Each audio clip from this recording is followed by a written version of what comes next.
السلام علیکم ورحمۃ اللہ تعالی وبرکاتہ۔ مرکز اہل سنت جامعہ رضویہ منظر اسلام کے یوٹیوب چینل ہم سبق درس نظامی میں آپ کا خیر مقدم ہے۔ پیارے بچوں، جنہوں نے ہمارے چینل کو اب تک سبسکرائب نہیں کیا ہے وہ ضرور سبسکرائب کر لیں اور بیل آئیکن بھی دبا دیں تاکہ ہر ایک ویڈیو کی نوٹیفیکیشن اپلوڈ کرتے ہی آپ تک پہنچ جائے، اور اپنے ساتھیوں سے بھی شیئر کریں۔ بات پسند آئے تو لائک بھی کریں اور اپنے قلبی تأثر کو کمنٹ کر کے ضرور بتائیں۔ اب آپ کے سامنے جامعہ رضویہ منظر اسلام کے ایک اہم اور ماہر استاد حضرت مولانا مفتی محمد ابراہیم صاحب قبلہ ہدایہ کا درس دیں گے۔ آپ ان کی گفتگو کو بغور سماعت فرمائیں۔ بسم اللہ الرحمن الرحیم۔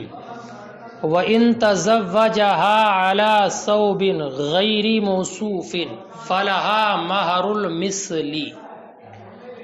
یہاں سے مسئلہ یہ ذکر فرماتے ہیں کہ اگر عورت سے نکاح کیا اور مہر بنایا کپڑے کو، اور کپڑے کی جنس ذکر کی، صفت کا ذکر نہیں کیا، غیر موصوف کپڑے کا ذکر کیا، کیا کپڑے کا ذکر کیا اور اس پر جو اس کی صفت وغیرہ ہے اس کا ذکر نہیں کیا، تو ایسی صورت میں اب مہر مثل واجب نہیں، جنس کا ذکر ہی نہیں کیا، صرف ثوب کا ذکر کیا۔ جنس والا مسئلہ آ رہا ہے، صرف ثوب کا ذکر کیا اور کچھ بھی اس پر زیادتی نہیں کی ذکر کرنے میں، تو اب ایسی صورت میں مہر مثل لازم ہوگا۔ ٹھیک ہے، کیوں؟ اس لیے کہ یہ جنس کی جہالت ہے، اور جنس ہی اگر مجہول ہو ایسی صورت میں وہ چیز لازم نہیں ہوتی ہے، چونکہ کپڑے یہ مختلف اجناس کے ہوتے ہیں اور مختلف مقاصد کے ہوتے ہیں، تو صرف ثوب کے ذکر کرنے کی بنیاد پر وہ لازم نہیں ہوگا۔ جیسے کہ صرف دابہ کا ذکر کیا، دابہ، تو مہر مثل لازم ہوتا ہے، ایسی اگر صرف ثوب کا ذکر کیا تب بھی مہر مثل لازم ہوگا، کیونکہ جنس مجہول ہے، جنس کے مجہول ہونے کی بنیاد پر اس کا اعتبار نہیں کیا جا سکتا۔ ٹھیک ہے، وَإِن تَزَوَّجَهَا عَلَى ثَوْبٍ، اور اگر عورت سے نکاح کیا کپڑے پر ایسا جو غیر موصوف ہے، فَلَهَا مَهْرُ الْمِثْلِ، اس کے لیے مہر مثل واجب ہے۔ وَمَعْنَاهُ، اور اس کا معنی ہے أَنَّهُ ذَكَرَ الثَّوْبَ وَلَمْ يَزِدْ عَلَيْهِ، کہ اس نے کپڑے کا ذکر کیا اور اس پر زیادتی نہیں کی۔ وَوَجْهُهُ، اور اس کی وجہ یہ ہے أَنَّ هَذِهِ جِهَالَةُ الْجِنس، کہ یہ جنس کی جہالت ہے، لِأَنَّ الثِّيَابَ أَجْنَاسٌ، اس لیے کہ کپڑے مختلف جنس کے ہوتے ہیں چونکہ ان کے مقاصد مختلف ہوتے ہیں۔ ٹھیک ہے، وَلَوْ سَمَّى جِنسًا، یہی صورت ہے، کپڑے کا تو ذکر کیا لیکن اس کی جنس ذکر کر دی، کپڑے کی جو جنس ہے جنس کا ذکر کر دیا، بئی طور کے کہا ہروی کپڑا دے گا، ہے نا، یا کرباس کا یا سوت کا، یا آج کے دور میں جس نام سے کپڑے جانے جاتے ہیں اس کا ذکر کر دیا، جنس ذکر کر دی، جنس۔ تو اب جنس کے ذکر کرنے کے وقت میں تسمیہ صحیح ہوگا، تسمیہ صحیح ہے چونکہ اس نے جنس ذکر کر دی، جنس ذکر کر دی، تو اب تسمیہ صحیح ہے۔ البتہ ہاں اب شوہر کو اختیار ہوگا، جیسے کہ کل کے سبق میں آپ نے پڑھا ہے کہ شوہر کو اختیار ہے، چاہے تو بعین ہی وہی چیز دے دے، اس کا وسط دے دے، جس کا ذکر کیا اس کا وسط دے دے، یا اس کی قیمت دے دے۔ ایسے ہی اگر کپڑے کی جنس کا ذکر کر دیا تو اب شوہر مختار ہے، چاہے تو اس جنس کا وسط کپڑا دے دے، کیسا وسط، یا اس وسط کی قیمت دے دے، کیا دے دے؟ وسط کی قیمت دے دے۔ جیسے کہ پیچھے مسئلہ گزرا کہ اگر غلام کا ذکر کیا یا جانور وغیرہ کا، گھوڑا ہے یا گدھا وغیرہ ہے، اور صرف جنس ذکر کی ہے، صفت کا ذکر نہیں کیا، تو ایسی صورت میں تسمیہ صحیح ہوتا ہے اور شوہر کو اختیار ہے، چاہے تو وسط جانور دے دے جو ذکر کیا ہے، یا اس وسط کی قیمت دے دے۔ ٹھیک ہے، ایسے یہاں پر ہوگا، چاہے تو وسط کپڑا دے دے، چاہے وسط کپڑے کی قیمت دے دے۔